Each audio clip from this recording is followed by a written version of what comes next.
Here's one of the most, I think, profound and major points of this course is that the underlying structure of anything will determine its behavior. Now, most people don't think structurally, they think situationally. And so, for example, a lot of companies organize themselves around problems. It's about problem solving. And they'll proudly say, oh, we're dedicated problem solvers. And the thing about it is, you can get rid of all of your problems and still not have what you want.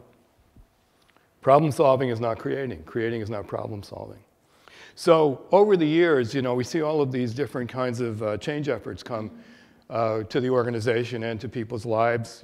So some of it very good. For example, I really like Deming, and the whole quality movement a la Deming I like very much. In fact, we still do that with manufacturing lines. But then quality became very popular, and about 20 years ago, we had senior vice presidents of quality or senior managers of quality position that almost doesn't exist anymore. You see it come into the organization and then over time be rejected by the organization the same way the body rejects an implanted organ. Because if the underlying structure is not conducive to change, no matter what kind of change effort you put in, no matter how good it might be, and not all of them are very good, but some of them are, it doesn't really matter the quality of the actual change effort. What will happen is the organization itself will reject it. A change of underlying structure will lead to a change of behavior. Almost invariably, people try to change things without understanding what are the underlying structural dynamics that cause the behavior to happen. And particularly in the West, our tendency is to say, when we look at something, how do we change it? Before we ask the question, how do we understand what's giving rise to the predictable patterns of behavior that we're seeing? Now, as I said in the video, structure produces two patterns of behavior, two types of behaviors, and they work very differently. One behavior is oscillation. And in oscillation, the pattern will be you set out for something, maybe you have it for a period of time, and there's a reversal that will happen, and at the end of the entire pattern, you no longer have what you set out for and what you may have had at one point. So if you look at the history of the last 20 or 30 years in the life of industry, we have people who build up capacity and then downsize, and build up capacity and downsize, or centralize decisions and decentralize and centralize and decentralize, or go in acquisition sprees and buy other companies and then divest and acquire and then divest. Focus on the market and then focus on the product and then focus on the market and then focus on the product. And you can really, if you back up, it's really hard to miss the oscillating patterns. But most people are not backed up far enough and they have no perspective. And so when you're in a structure, it's really hard to see the structure you're in. You have to get out of it to be able to see it. Now, all oscillation isn't bad. It's very good in a rocking chair. I mean, we wouldn't want to take a car on the porch, put it in first and then reverse, and put it in first and then reverse, and try to go back and forth. A rocking chair is the perfect structure if you happen to want to oscillate, which sometimes we do. But it's a terrible structure for personal life or for a company. Now, how many of you are consultants here, work as consultants? Here's a experience I'm sure you have had, which is you've come into a company, you've done your best work, you're really proud of it. Everybody is cheering you on and congratulating each other for the great success. And then you come back 2 years later and it's as if it never happened. And this is sort of like the common experience of a lot of really good consulting, is that somehow your best efforts didn't last, it didn't work. Why not? Because there wasn't an adequate change of underlying structure that would have created sustainability in those changes.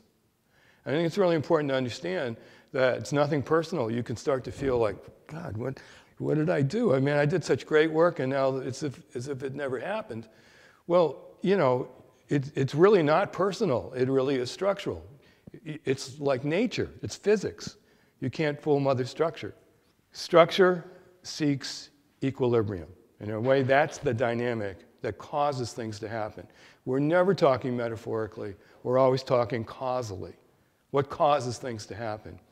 When I have a state of non-equilibrium, or for you purists, degrees removed from equilibrium, there will always be a tension. Somebody in a company that uses our work gave me this rubber band. It says tension. Let's see, structural. I don't know where it is. I don't know where the beginning is. Anyway, that's probably the bottom because it's got reality. Anyway, so whenever you have a tension itself will seek equilibrium. It's a dynamic. It's a force in play. It's not, by the way, as I said in the video, it's not stress, pressure, anxiety. It is a structure of a contrast between a desired state and an actual state. And that difference creates a state of non-equilibrium. And if we work properly in the creative process, then we bring the current state up to the level of the desired state, and they become one of the same. They become equal. We go from a situation of non-equilibrium to a situation of equilibrium. And that's a resolving, advancing kind of structure. What does that mean? Well, instead of being a problem-oriented company, it means you're an outcome-oriented company. Instead of thinking about stuff, oh, we got to solve all these problems, you begin to think of what are the outcomes that we want. I think one of the things that we've done a lot in the company that these folks work for is really shifted the orientation from a problem-driven kind of company, which they're an engineering company, for God's sake, you know. They love to problem solve. And there's nothing like a convert, so they're really a good example of this. To really thinking, what is the outcome we want? Where are we now in relationship to that? And once we've established that, what's the best way to move from here to there? It sounds simple, by the way, and it's not as simple as it sounds. Because you've got to be as clear about what you want. You have to be really clear about what you have. And then you have to really understand from a learning process how, when you're moving from here to there, as current reality changes, what are the, in a way, it's like an iterative process. What ways do we have to renew the process to really make sure it's practical and working? Let me start to give you the first few steps in structural thinking and kind of show you what we're talking about. So you go to school, and you learn things. In fact, the assumption I think most people have is education is a good thing, and the acquisition of knowledge is a good thing, right? It's good to know things. So what is it that we go to school, and what do we get in school? What do they teach us? Well, they give us information. They give us models. We have theories. We have experiences. We have various worldviews. We have concepts, and so on. A lot of stuff. What are we supposed to do with this stuff? Okay, so we have reality, and what we're supposed to do is compare reality to our database. But that's actually not thinking, that's categorizing. You know, sometimes if you go to university, they'll say, we're going to teach you how to think. But they're not going to teach you how to think, they're just going to change some of the database. The actual thought process is really the same. Even as I'm saying this, some of you are thinking, oh, that's like, and then you're trying to compare it. Your mind automatically makes associations to try to create orientation. So one of the things in teaching you this skill that we're really up against is the way that you use comparative thinking.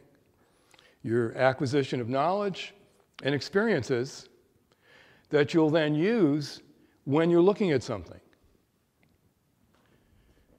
And here is step one in thinking structurally. Step one. Start with nothing. Start with nothing. It doesn't mean, by the way, start without the ability to speak a language or process information. What it does mean is start without a knowledge base. Start without a preconception. Start without a hypothesis. This is what actual creative scientists do, is they never use this hypothesis. In fact, I have a couple of great quotes for you, which I wish I had when I was in high school, but I didn't. And one is from Sir Isaac Newton. I mean, Sir Isaac Newton, not only created traditional physics up until Einstein. I mean, he just was the granddaddy of physics. But he also, for example, invented calculus so he could figure something out. Well, by the way, he said hypotheses have no place in science.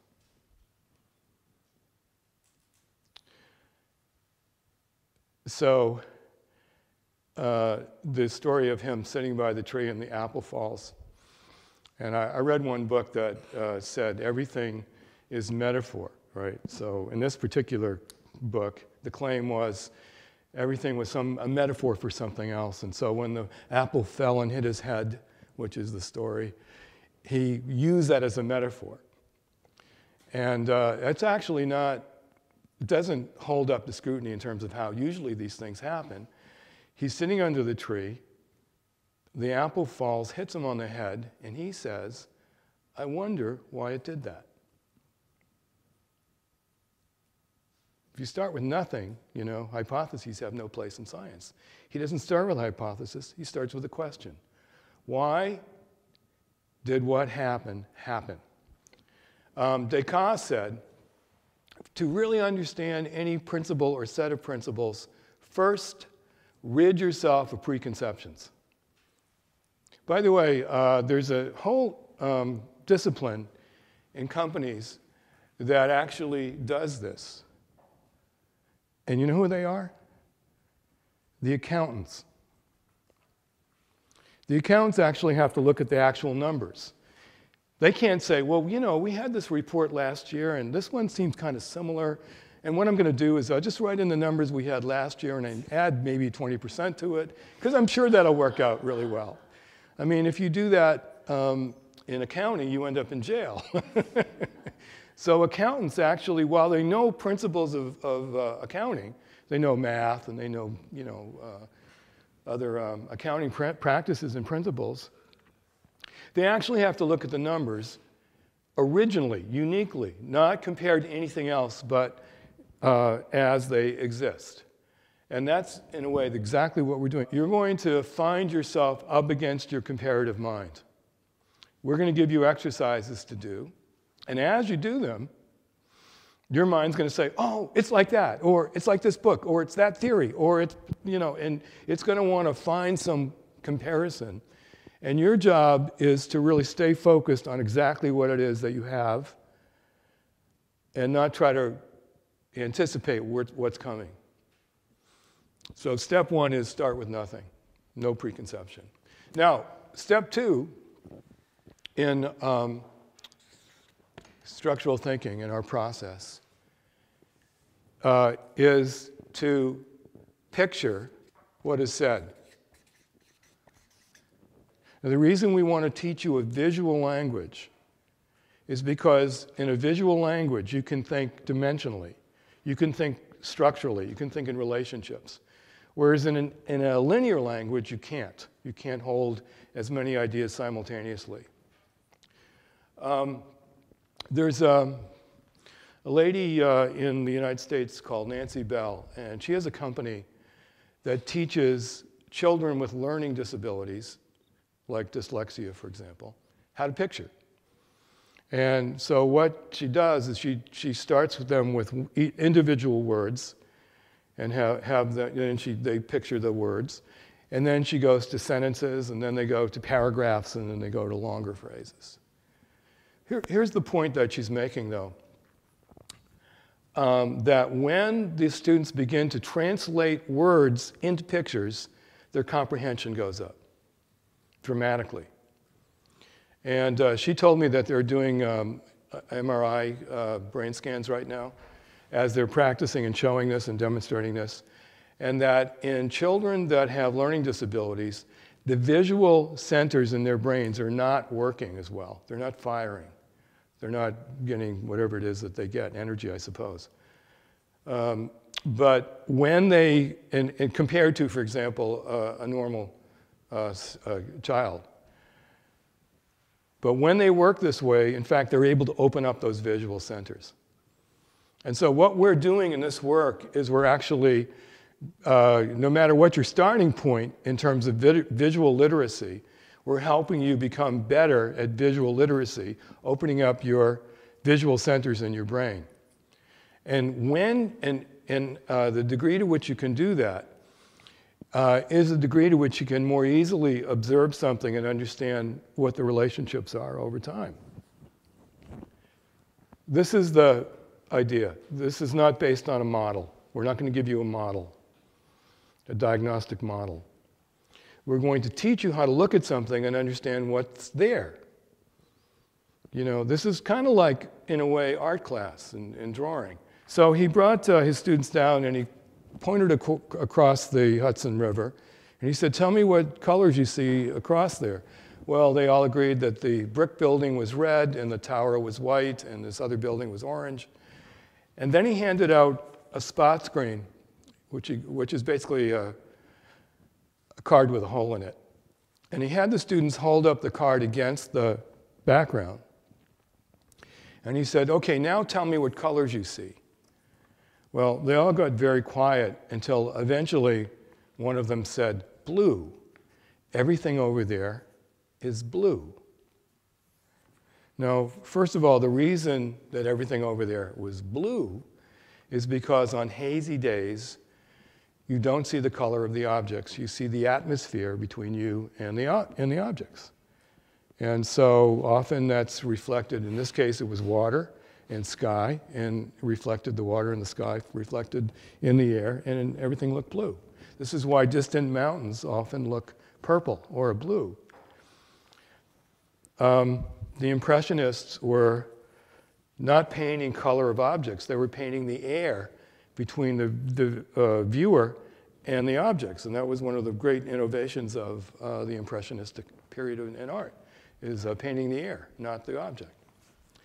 Well, you know, first of all, why, Stern asks in his book, why were the students thinking they were seeing red and white and orange?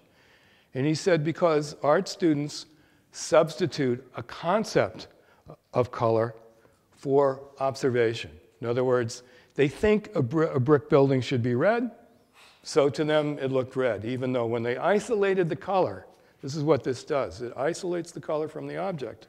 So you're no longer looking at the object, but purely the color. Well, then they could actually see what it was. And he went on to say that art students really need to learn how to see, because they don't see. Well, this is true for all of us. You know, when you have a comparative thought process in reality, you're going to miss a lot of reality. You're going to miss things that that are not consistent with what's in your database.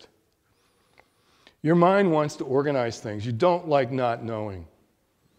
That's why we speculate. That's why we have a gazillion theories about things of which we know nothing. Is because we don't like to not know. So we're going to make up an answer. A lot of times those concepts are so strong that we think they're reality, even though we haven't bothered to look. Part of our job in teaching you how to think structurally is to really look better at reality without the preconception of what you're going to find. And when you do that, in fact, you find different things. Now, the fact that the visual language, translating words into pictures as a technique, the fact of that helps you eliminate biases that you might have. So it actually makes it easier for you to do step one, start with nothing, because then you're picturing just what the person said and nothing else. To really be able to picture, first of all, let's say we have a word chair. Well, there's a lot of different kinds of chairs, but this is called a class type.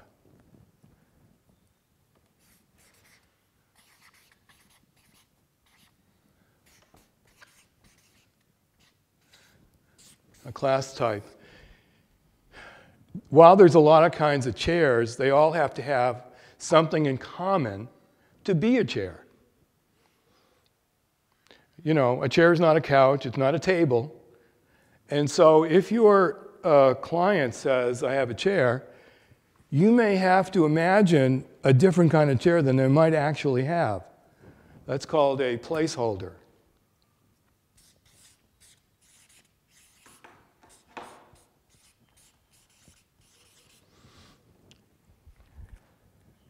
I'm going to tell you a story, and I want you to picture the story.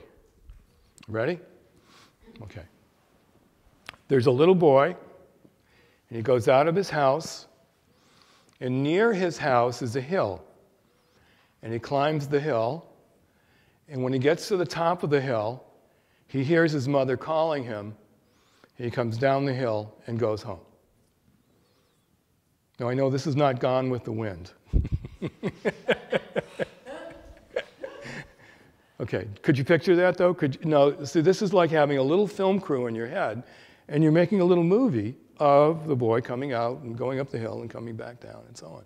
And the way I describe this is really specific. You have a little film crew in your head, and you're making a little movie of what your client is saying. You won't necessarily always understand what they're saying, so don't fake it. Because that's where you're motivated to ask questions like, how old is he? What color hair does he have? Or other things that you need to know as by way of example. And that's the process. So this is just, again, a practice. And now I'm going to give you a next step in this form. So we start with nothing, no preconceptions. You know, we don't start with amnesia, though, or the inability to speak language. We can take all of that in. Then we picture what's said. Client talks, we're picturing it. And then we, step 3 now, I'm going to add a new step where you can ask questions.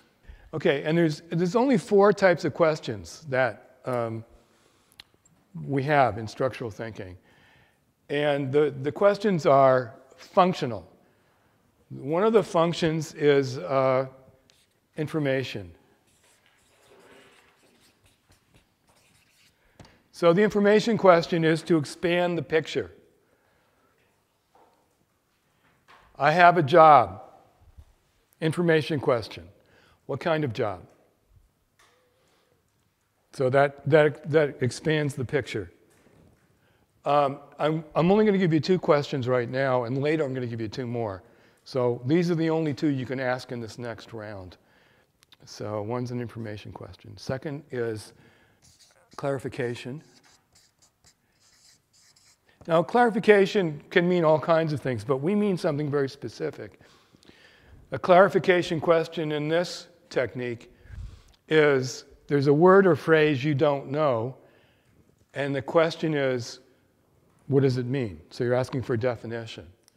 So, for example, a clarification would be, what is a hemiola, if you didn't happen to know? Sometimes you'll be somewhere and people will be talking about quality, you know, and, you know, we generally know what the word means, generally, quality. We generally know what it means, but we may not know specifically what they mean, and we might ask a clarification question. What do you mean by quality? So, that's the clarification question. The point is that all of the description doesn't change the picture. So sometimes your client will give you obsessive detail, and the moment you know it's a refrigerator, you say, well, is it a refrigerator? And they'll say yes, and it'll save you all of that work, or their work on their part. So, sometimes it's okay to, when you get the picture, to say what the picture is to the person so they can either confirm or change your perception. I'm going to give you two more types of questions. One question is an implication question. An implication is something is implied. Like, for example, if I said, we got to market too late, what is implied is that if we had gotten to the market sooner, the performance would have been different.